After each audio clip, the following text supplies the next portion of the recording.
વાત કરીએ તો જૂનાગઢમાં આ વર્ષે મહાશિવરાત્રીના મેળાનું ભવ્ય આયોજન કરવાની તૈયારીઓ શરૂ કરાઈ છે। 11 ફેબ્રુઆરીથી 15 ફેબ્રુઆરી સુધી મહાશિવરાત્રીનો મેળો યોજાશે।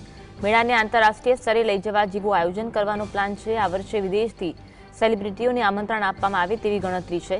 ગાંધીનગરમાં નાયબ મુખ્યમંત્રી હર્ષ સંઘવીની અધ્યક્ષતામાં બેઠક યોજાઈ હતી, જેમાં સાધુ સંતો સાથે સંબંધિત અધિકારીઓ અને પદાધિકારીઓ હાજર રહ્યા હતા, જેમાં તેમના અનુભવોને ધ્યાનમાં લેવામાં આવ્યા। જો કે હજુ પણ મેળાના આયોજનને લઈ ઘણી બધી બેઠકો યોજાશે। મહાશિવરાત્રીના મેળાને લઈને બેઠકનું આયોજન કરવામાં આવ્યું હતું। તમામ સાધુ સંતો અધિકારીઓ આ બેઠકમાં ઉપસ્થિત રહ્યા। મેળાનું આયોજન કેવી રીતે કરવું, કોને કોને આમંત્રણ આપવું તે અંગે બેઠકમાં ચર્ચા વિચારણા કરવામાં આવી। આ વખતે વિદેશી સેલિબ્રિટીઓને પણ મેળામાં આમંત્રિત કરવામાં આવે તેવી શક્યતા છે, તે અંગે પણ બેઠકમાં ચર્ચા કરવામાં આવી હતી। જો કે હજુ આ બેઠકમાં હજુ આ મેળાને લઈને ઘણી બધી બેઠકો યોજવામાં આવશે। આયોજનને લઈને ઘણી બધી ચર્ચાઓ પણ કરવામાં આવશે।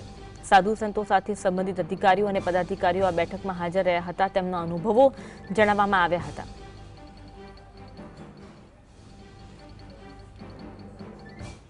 આજ અંગે વધુ વાત કરીશું। સૌતા હિરેન અમારી સાથે લાઈવ જોડાયા છે। હિરેન, મહાશિવરાત્રીનો મેળો આ વખતે કંઈક અલગ કરવાનો પ્લાન છે, બેઠકોનો ધમધમાટ જોવા મળી રહ્યો છે, બેઠકને લઈને શું મહત્વની વિગત મળી રહી છે? જી ચોક્કસ જણાવી દઉં કે 11 ફેબ્રુઆરીથી 15 ફેબ્રુઆરી દરમિયાન ભવનાથની તળેટીમાં યોજાતો પરંપરાગત મહાશિવરાત્રીનો મેળો આ વખતે ભવ્યથી ભવ્ય રીતે ઉજવવાનું સરકાર દ્વારા પ્લાનિંગ કરવામાં આવી રહ્યું છે। વર્ષ 2019માં પણ મહાકુંભ મિની કુંભ તરીકે શિવરાત્રીનો મેળો ઉજવવામાં આવ્યો હતો, ત્યારે અનેક વિવાદો સર્જાયા હતા। જેમાં મુખ્ય વાત કરવામાં આવે તો સાધુ સંતો માટે ટેન્ટ બનાવવામાં આવ્યા હતા। દેશમાં જેટલા પણ સાધુઓના અખાડા છે તે તમામ અખાડાઓને આમંત્રણ આપવામાં આવ્યા હતા, પરંતુ ક્યાંક ને ક્યાંક ભ્રષ્ટાચાર થયા હતા, કૌભાંડો થયા હતા તેવા અનેક આક્ષેપો ઉઠ્યા હતા। ત્યારબાદ જે લઘુ કુંભ એટલે કે મિની કુંભ તરીકે શિવરાત્રીનો મેળો ઉજવવાની જે વાત હતી, 1 વર્ષ ઉજવી અને આ આયોજન બંધ થઈ ગયા હતા અને દર વર્ષની જેમ સામાન્ય રીતે મેળાની ઉજવણી કરવામાં આવી રહી છે। પરંતુ આ વખતે ફરીવાર 2019 બાદ ફરીવાર આ વખતે લઘુ કુંભ કે મિની કુંભ તરીકે મેળાને ભવ્ય રીતે ઉજવવાની જે વાતો છે તે હાલ શરૂ થઈ ગઈ છે અને ગઈકાલે સાધુ સંતો, જૂનાગઢનું વહીવટી તંત્ર, પદાધિકારીઓ સહિતનાઓએ નાયબ મુખ્યમંત્રી હર્ષ સંઘવી સાથે બેઠક કરી હતી। આ બેઠકમાં પ્રવાસન વિભાગ, યાત્રાધામના અધિકારીઓ પણ જોડાયા હતા અને મેળાને આંતરરાષ્ટ્રીય ફલક પર લઈ જવા માટે શું શું થઈ શકે તે માટેની ચર્ચા વિચારણાઓ કરવામાં આવી હતી, જેમાં મુખ્યત્વે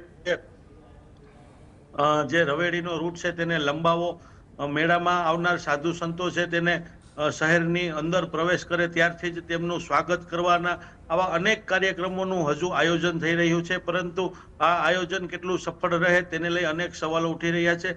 જે સ્થાનિક સંતો છે તેઓ માંગણી કરી રહ્યા છે કે મેળાને વૈશ્વિક ફલક પર લઈ જવાની વાત છે તે સાચી છે, પરંતુ પહેલા જમીની સ્તર પર જે પાયાની સુવિધાઓ છે, જગ્યા ખૂબ જ સાંકડી છે। મેળાની જે જગ્યાની વ્યવસ્થાની જો વાત કરવામાં આવે તો મેળાની ફરતે ગિરનારનું જંગલ છે, એટલે મેળાની જગ્યા જ વધી શકે તેમ નથી। એટલે પહેલા જો જગ્યા વધારે મળે તો જ તમામ આયોજનો સફળતાપૂર્વક થઈ શકે। મેળામાં ગીચતાના કારણે અકસ્માત થવાના બનાવો પણ બને તેવી પણ શક્યતાઓ જોવા મળી રહી છે। એટલે આ સાધુ સંતો છે તેના પણ મંતવ્ય લેવામાં આવ્યા છે અને સાધુ સંતો મુખ્ય માંગણી કરી રહ્યા છે કે જે યાત્રિકો આવે છે, લાખોની સંખ્યામાં યાત્રિકો આવે છે, તેને પાયાની સુવિધા એટલે કે પાર્કિંગ, લાઇટ, પાણી, સફાઈ સહિતની વ્યવસ્થાઓ મળી રહે તેવું આયોજન કરવામાં આવે તેવી માંગ ઉઠી રહી છે। જી, આ સાથે આ વખતે વિદેશથી સેલિબ્રિટીઓને પણ આમંત્રણ આપવામાં આવે તેવી ગણતરીઓ છે, કોઈ નામ સામે આવી રહ્યા છે ખરા? હજુ આ તમામ આયોજનો ચાલી રહ્યા છે। વિદેશથી કોને કોને લઈ આવવા તે અંગેની યાદી છે તે તૈયાર કરવામાં આવી રહી છે અને આ યાદી તૈયાર કરવામાં સાધુ સંતોનો પણ મત જાણવામાં આવી રહ્યો છે। સાધુ સંતોને સાથે રાખી અને સેલિબ્રિટીઓ કોને લાવવી તે અંગેનું હજુ આયોજન થઈ રહ્યું છે। જી, આભાર હિરેન જોડાવા માટે અને સમગ્ર